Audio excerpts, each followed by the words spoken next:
at sa pagiging kaisa in the advocacy of agriculture and of course, the incredible potential of biotechnology in today's world. Let us warmly welcome the College of Agriculture and Food Science Dean, Dr. Amado A. Angeles, as represented by Dr. Lilia M. Fernando Corpus. It is my hope that today's BTTR Symposium achieves its goals towards encouraging not only animal biotechnology's relevance to our stakeholders but also the general public to be aware of the science-based potential of the field and how animal biotech and agricultural biotech in general strives toward a better and more informed community. Let us throw an energetic welcome to UP Lab's very own Dr. Julian A. Villela.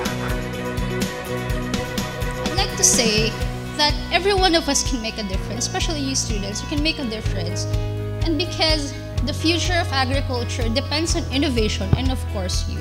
So help us. I think diseases are very tough, but with proper science and technology and biotechnology, we can all be innovators and we can all help with the biotechnology and innovate and have the future of agriculture bright.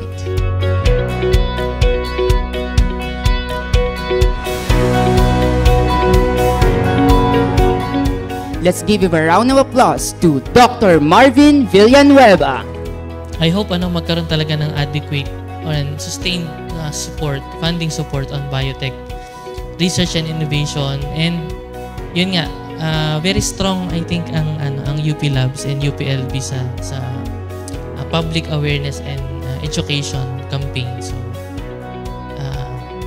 we can do more on this and it would spur interest sa inyo, young generations, to join the workforce in promoting modern biotech.